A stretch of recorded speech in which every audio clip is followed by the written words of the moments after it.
Therapeutics, Inc., trades on the OTCQB under the symbol SIGY, and is a development stage medical technology company headquartered in San Diego. And the company's therapeutic candidates are each designed to overcome a clearly defined limitation in healthcare.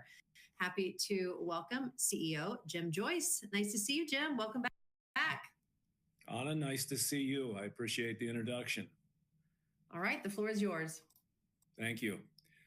Before I get started, I encourage everybody to review our forward-looking statements. We've made these available on our website under the presentations button.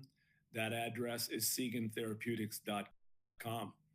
With that said, if you're not familiar with Sigyn Therapeutics, we create next-generation blood purification therapies to address life-threatening infections and to improve the delivery of leading drugs to treat cancer. Our lead product is called Sigyn Therapy. It addresses untreatable infectious disease disorders. Some things to consider, and by the way, these disease disorders include sepsis, which is the #1 cause of death in hospitals. I bring this up because our clinical stage market comparable to treat sepsis currently trades at about 20 times the value of Sigyn Therapeutics. Additionally, you may consider that my previous company, we built from single shareholder startup to over 10,000 shareholders on NASDAQ, and during my tenure with a value of approximately $200 million. I bring this up as we started off life, much like Sigyn Therapeutics, on the over-the-counter market. And additionally, while at this company, we had several first in industry achievements. These include the first therapy to receive 2 breakthrough device designations from FDA, as well as the first therapy approved under emergency use authorization to treat an infectious viral pathogen. In this case, that was Ebola virus. As a result, our technology was named a top 25 invention by Time magazine and on a top 11 medical breakthrough by Time as well. In regards to our pipeline, our device candidates are designed to improve the delivery or reduce the toxicity of cancer therapies. This includes the immune prep platform to improve the delivery of immunotherapeutic antibodies, which are the top selling drugs to treat cancer, chemo prep to improve the delivery of chemotherapy, which is the most commonly delivered drug to treat cancer, and chemopure to reduce the toxicity of chemotherapy. This is an image of our lead product. This is Sigyn Therapy. It's a next generation technology to treat life-threatening inflammatory disease disorders. We designed this product with the intent to have unprecedented capabilities to treat these conditions. The device is broadly deployable. It's highly efficient. That means it's efficient in turning over the entire bloodstream. It has immense capacity to capture our targets, and it has a broad spectrum mechanism. And when I say broad spectrum mechanism, we're talking about both pathogenic factors that induce life-threatening inflammation, as well as inflammatory mediators. In regard to it being broadly deployable, we designed Sigyn Therapy to be deployed on the global infrastructure of dialysis and CRRT machines already located in hospitals and clinics worldwide. In this case, in this image, Sigyn Therapy is being administered utilizing a dialysis machine manufactured by Fresenius Medical Care, who's the global leader in the dialysis industry. In terms of being highly efficient, the device is effective and performs at a flow rate of 350 mils a minute. And what that means is for an average size patient, that means during a 4-hour treatment, the entire bloodstream of a patient is turned over approximately 15 times. And corresponding with this, and this is underappreciated, by designing with these types of flow rates, we can incorporate the device in series with dialysis cartridges to treat conditions in dialysis patients that shorten their lives. And that's something we're going to talk about in just a bit. And this is a very early commercialization and clinical opportunity for us. In terms of immense capacity, I'll just say that the device incorporates a formulation of adsorbent components. These are non-biological components. And when I say non-biological, that means our device is not incorporating a biological component that would cause it to be deemed a combination product at FDA. That means we go through CDRH, which is the medical device division of FDA, and our device would be classified as a class 3 medical device. In terms of the capacity to capture targets, these adsorbents have over 200,000 square meters of surface area on which to bind or absorb our therapeutic targets. That's 50 acres of absorption area in each device. Or if you want to translate that even further to get a perspective, that's approximately 40 American football fields in each cartridge. In terms of broad spectrum mechanism, this device can address both pathogenic factors as well as inflammatory mediators. The ability has been demonstrated in preclinical studies where the device has demonstrated the ability to reduce viral pathogens from human blood plasma, hepatic toxins, bacterial toxins, and a battery of different pro-inflammatory cytokines. As a result of these capabilities, we have opportunities to address several unmet needs in global health. This includes untreatable viral pathogens. You should know that a majority of viruses that are infectious to humans are not addressed with an antiviral drug. And when new viruses emerge, especially pandemic viruses, blood purification therapies are the first line of defense. And people wouldn't recognize this, but during the COVID-19 outbreak, the first 4 therapies approved under emergency use authorization to treat COVID-19 were all blood purification technologies. Another issue that's a continued global health threat that's emerging is antibiotic-resistant bacterial infections. Sepsis, which I mentioned earlier, is being the leading cause of death in U.S. hospitals, and end-stage renal disease, endotoxemia. And again, this is an early clinical opportunity in dialysis patients. In the United States, there's over 550,000 dialysis patients who receive approximately 85 million dialysis treatments each year. The annual mortality rate for this patient population is approximately 20%. So that means once a patient has become dialysis dependent, their average lifespan is 5 years. And endotoxemia and concurrent inflammation underlie the early causes of death, which are cardiovascular disease and sepsis. And the incidence of endotoxemia is greater than 60% in these ESRD patients. And there is not a treatment to reduce these conditions in these patients. And when a patient receives dialysis, there's a significant spike in endotoxemia. And this causes inflammation. And this endotoxemia is driven by gram-negative bacterial toxins that, as a result of inflammation, creates permeability in the intestinal lining, and it allows resident bacterial toxins in the gut to seep into the bloodstream, which creates a continuous loop of chronic inflammation, which leads to cardiovascular disease and is a leading trigger for causing sepsis. Something I want to talk about is the potential value of our device to the dialysis industry. And something that differentiates us from other companies in this field is when we designed our devices, they not only had to overcome a limitation of current treatments, they had to be important to somebody. And what that means is they had to affect somebody's business model. Historically, with blood purification therapies, these technologies have been designed to be life-saving, but often they haven't been important to somebody's actual business model. In our case, we were very thoughtful to make sure that every device that we create could have an impact on a company's business model, and therefore make it strategically important. So in the dialysis industry, we can demonstrate that extending the lives of patients with ESRD increases revenues. And this is compelling and it's quantifiable. And it also provides a potential pathway into larger non-ESRD markets for the dialysis industry. In the dialysis industry, I mentioned previously Fresenius Medical Care. They're the global leader in delivering dialysis treatments, and they're a dominant player in North America, as is DaVita Health. In North America, DaVita has approximately 200,000 end-stage renal disease patients in their network. And we calculate for each month of extended life of this patient population, that is worth approximately $960 million in increased revenues, again, for just each extended month of ESRD patient lives. And these patients also spend quite a bit of time in the hospital each year, upwards of 2 to 3 weeks. And when they're in hospital, they're out of network, and the dialysis companies are not generating revenue. And you can calculate that for each week of reduced hospitalization, that's approximately $240 million of recouped revenues for DaVita.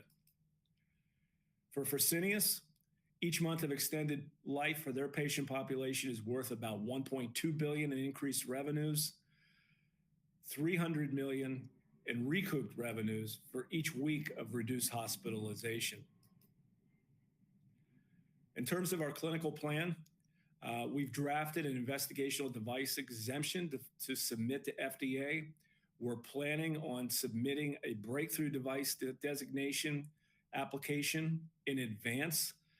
And this is a strategy that we've used previously with success. And if that designation is awarded, which there's no assurance, it allows us right from the outset to advance our conversations with FDA on a much more rapid basis. In the study, we're going to enroll 12 to 15 end-stage renal disease patients at locations in Hartford, Connecticut, San Antonio, Texas, and Las Vegas. And our device will be administered during regularly scheduled dialysis treatment. So what this means is these patients are normally in the clinics 3 times a week, 4 hours of treatment. During their regularly scheduled treatment, we include our cartridge in series with their dialysis treatment. So nothing changes for these patients. They're going to be sitting in that seat anyway. So we just incorporate our product in series, and based on our design, our optimal flow rates correspond with that of dialysis. So it makes the whole process somewhat straightforward. Primary endpoint of the study is safety. Secondary endpoints include demonstrating reductions of endotoxin and inflammatory cytokines, and the completion of this study. We're calling this what's called a modular study. And what that means is that we're running a feasibility study in ESRD patients to demonstrate our technology is safe and well tolerated. And then once we do that, we have an opportunity to negotiate a pivotal study for approval in end-stage renal disease patients. But the term modular means that we can then bridge also, without having to run additional studies or additional feasibility studies, we have the opportunity to bridge potentially into pivotal studies of treating sepsis, of treating a life-threatening emerging viral pathogen, or antibiotic-resistant bacterial infections. So this one feasibility study from a value standpoint allows us the opportunity to get to the point where we can bridge into pivotal studies required for approval into multiple indications. One of the indications that we would like to bridge into is sepsis. This is a leading cause of death in U.S. hospitals, and what we're talking about here is sepsis outside of the ESRD patient population. The cost of treating sepsis to the U.S. healthcare system each year is about $38 billion. It's defined as a dysregulated immune response, most often induced by a bacterial and viral infection. And this causes an excessive production of pro-inflammatory cytokines. I think during the outset of the COVID-19 outbreak, the terminology was the cytokine storm was something that became quite familiar. And something that is a phenomenon that we didn't previously understand that we now understand is that bacterial toxins, because of inflammation of an infection, that infection can create permeability resulting from the inflammatory response to infection.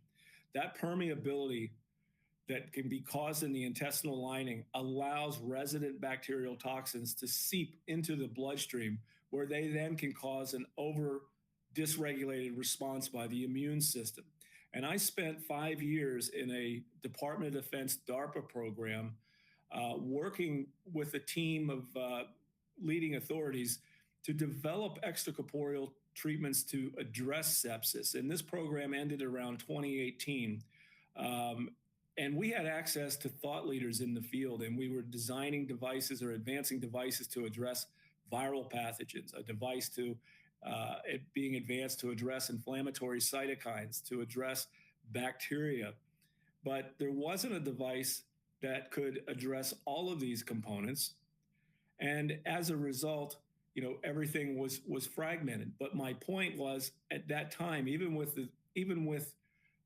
feedback from thought leaders, it was not recognized the role of bacterial toxins leaking from the gut into the bloodstream, the role of that causing severe infections that lead to death was not really known at that time. Studies we've completed related to sepsis, we've demonstrated the clearance of viral pathogens from human blood plasma, the clearance of the most relevant inflammatory cytokines, TNF alpha, interleukin 1 beta, and interleukin 6 has been validated, and the clearance of not just endotoxin, but peptidoglycan and lipoteichic acid, which are the most relevant bacterial toxins that stimulate excessive immune responses.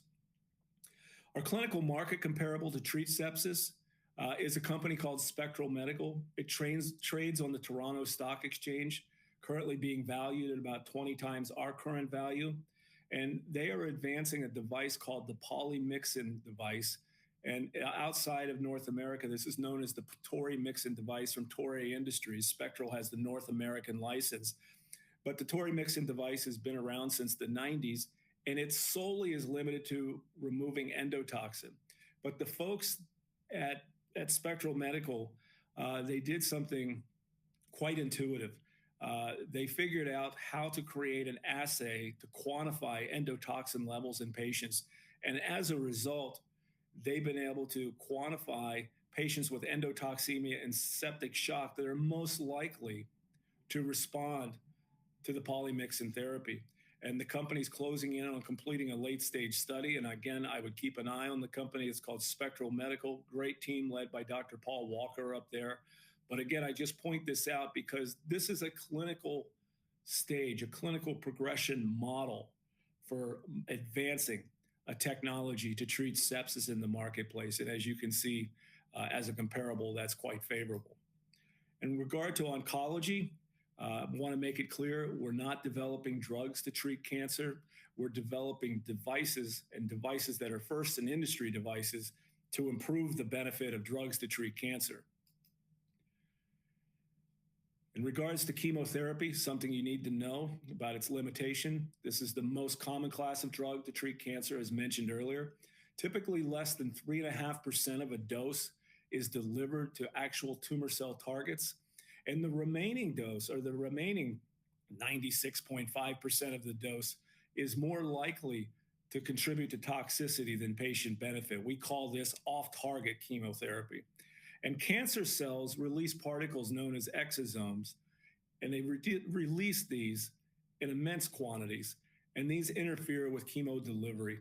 And we call these particles, for this application, chemosomes, and we're calling them chemosomes because tumor-derived exosomes that are released in cancer patients play a wide role in cancer progression. They not only interfere with the delivery of drug agents, they also contribute to immune suppression and are the seeds that allow for the spreads and metastases in these patients. So there's a very good reason for targeting these exosomes.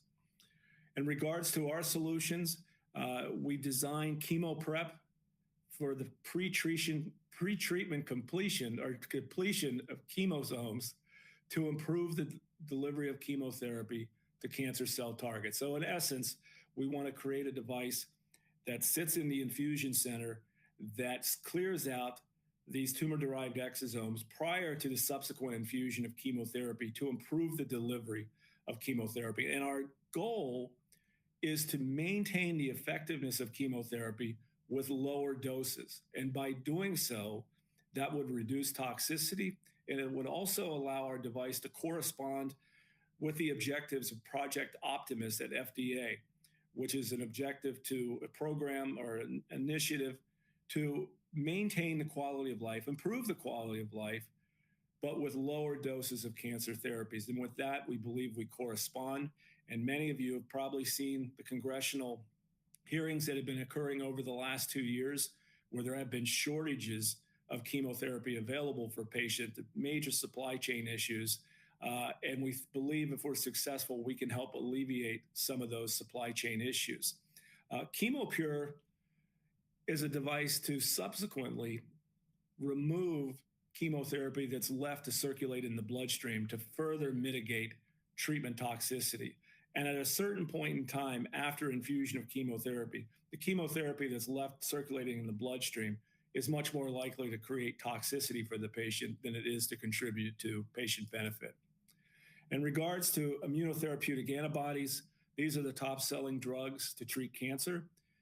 Based on M&A activity in 23 and 24, these are some of the most valued assets in global medicine.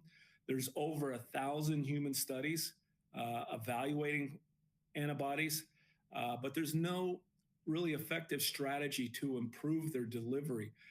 In reality, these are considered to be precision therapies, but they're not really that precise.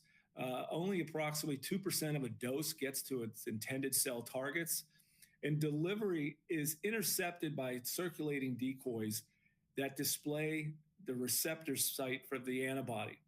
And these decoys, the receptors for the antibody which they bind to, are prevalent on many other targets beyond the intended target. So as a result, after infusion, these circulating factors expressing the receptor for the antibody capture the antibody and block it from being delivered to intended targets. And as a result, most patients don't respond to therapy. I will point out one example. Again, I mentioned 2% being delivered. That's pretty bad economics for a $10,000 dose to think that only $200 worth of the antibody is providing patient benefit. But as an example, rituximab, which is a well-studied antibody, the first approved as an immunotherapy, a study was conducted that looked at rituximab being bound by exosomes expressing CD20, which is the target of rituximab. And it demonstrated 3 hours after infusion, half of the dose was bound to these decoys and not able to get to its intended target. So immune prep is a platform to incorporate therapeutic antibodies into a column to sweep the decoys out of circulation prior to the subsequent infusion of the same antibody to the patient. And simultaneously, we're not only removing the decoys to improve the delivery, we'd also be removing the circulating targets, the intended targets, to further enhance patient benefit without adding additional drug toxicity. And our focal point is to utilize at the outset antibodies that are already market approved. And I bring this up because I've spent times at CDRH headquarters, the medical device division of FDA in Silver Spring, on several occasions. And I recall a meeting where reviewers pointed out that, Jim, if you had only incorporated an approved biological agent in your device, we could give you an accelerated pathway towards market. Always kept that in mind. And so that's the focal point. And again, feeding off of what I mentioned earlier about being important to somebody, providing strategic value, affecting somebody's business model, we believe that expanding the use of therapeutic antibodies and enhancing their benefit would provide strategic value to the drug industry. So in conclusion, we're developing next generation blood purification therapies. Our lead product addresses infectious disease disorders that are not treatable with drugs. That's Sigyn Therapy, and our pipeline is comprised of first-in-industry devices to improve delivery of cancer therapies and to reduce toxicity of these therapies. Some information on the public market data. Again, at present, we're trading on the over-the-counter QB market, 52-week range, $3.15 to $6.34. 1.6 million shares outstanding. Something you need to know, approximately 90% of our shares outstanding are held by management, 2 funds, and 1 investment group that has been very supportive and continues to invest to support our endeavors. I bring this up because if you look at our stock, it's not an actively traded stock. One of the reasons you'll see is that a majority of the shares are not freely available in the marketplace. In regards to our financing plan, we just launched a Regulation D, $3.75 million convertible note offering. This is how we've been primarily financing ourselves in recent years. We've previously raised approximately $5 million through convertible notes, and a majority of these notes are converted into equity.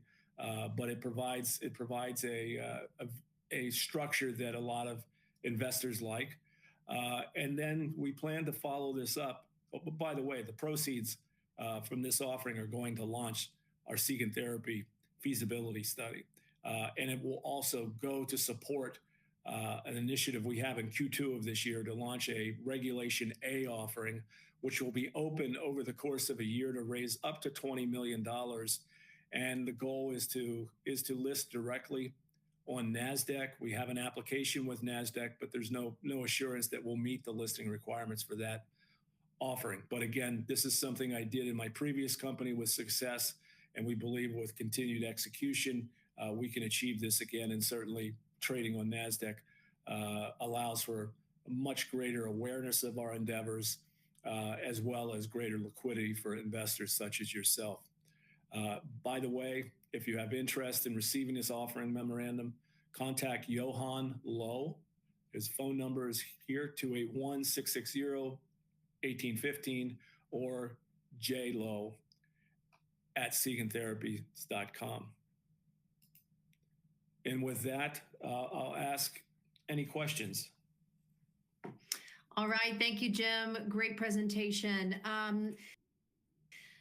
We might just have time for one question, but let's see. So the idea that medical devices could enhance the performance of drugs to treat cancer, wow. Right. How do you think you can actually garner support from the medical community for such an important endeavor?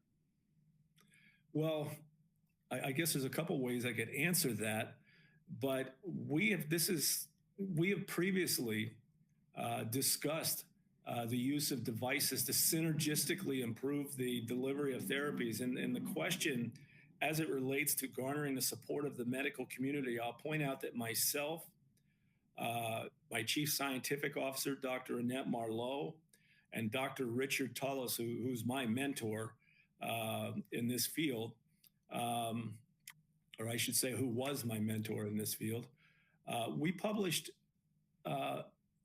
had a publication that was peer reviewed that hit a major journal, I guess about 12 years ago.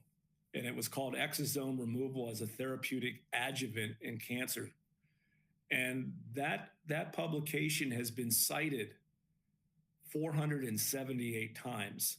So we know there's already within the medical community, there's a significant belief that we could really impact, that devices can have a synergistic impact to advance or improve the benefit of established cancer therapies. We just need to execute on that strategy and convince or educate the broader investment community on the same thing.